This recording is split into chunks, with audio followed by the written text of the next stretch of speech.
So in the 2017 NBA draft, the Dallas Mavericks have managed to grab the 8th overall pick. Last year the Mavs managed just a 33-49 record, but their young roster suggests that the future could be bright in Dallas. With young players such as Yogi Ferrell, Nerlens Noel and Harrison Barnes, the Mavs have a good young core to build from, and hopefully they can turn themselves into a contender in the years to come. However, if they could land a decent talent in the draft, this process could be sped up, and they could be on their way to being a Western Conference contender. So currently the Mavericks are running a lineup of Seth Curry at point guard, Wesley Matthews at the 2 spot, Barnes as the small forward, and then Dirk and Nerlens fill out the front court. Now this is a reasonable starting lineup. It's very balanced in terms of offensive defense, and it also has a good mix of youth and veterans. And I feel that regardless of who they draft this year, the Mavs will probably persist with this lineup. That's if they can stay healthy. But the problems really begin deeper in the roster. If we look beyond these players, their lack of depth really starts to show. Now JJ Barea is a decent backup point guard, but he is aging, and I think that he'll likely be fighting for minutes with Yogi Ferrell, because he seems to be more of a long-term solution at the position for the Mavs.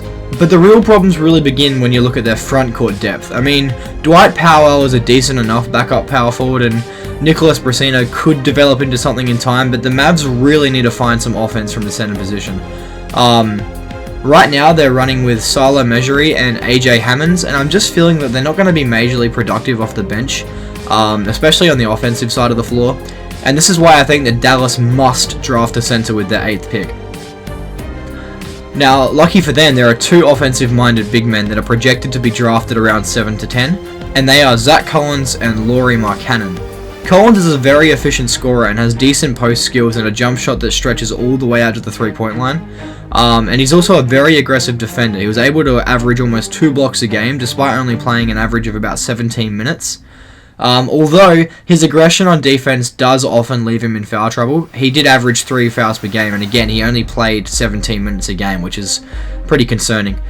Alternatively, Markkanen was a little less efficient from the floor in his season at Arizona, but he was also expected to do a lot more. He played a starting role with about 30 minutes a game.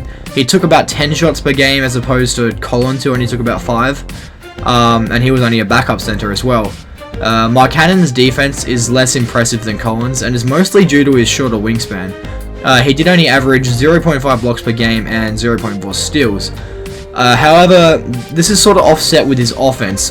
His free throw shooting and rebounding are very good, and he has arguably the best jump shot out of any player in the draft. So if Dallas do go the route of choosing a big man, and I think they should, they'll most likely have a choice between these 2 players. Now, it's up for debate which one will be more effective, considering their 2 seasons were a bit different. Like I said before, Collins only played 17 minutes while Markkanen was a starter. And there are pros and cons to both of these players. But they're both very talented, and I think either would be a good choice. But if I had to choose one, I would personally take Markkanen, just because I think he's a better fit for the Mavs at this point in time. I feel like his offense is a little bit more developed. And considering that the Mavs already have Nerlens Noel protecting the paint at the center position, this could definitely offset some of Markkanen's defensive problems.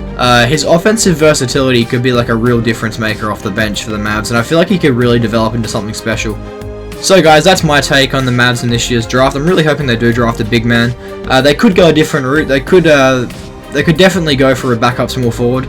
But I just feel like given their draft position, like their 8th, and just where the players are falling in the mock drafts and whatnot, I feel like definitely the center position is where they should be looking. And hopefully that's what they do. So what about you guys? What do you guys think? Do you guys agree with me, or do you have other ideas for what they should do? Let me know in the comments below. Be sure to like the video and subscribe to my channel, and thanks for watching, guys. Catch you later.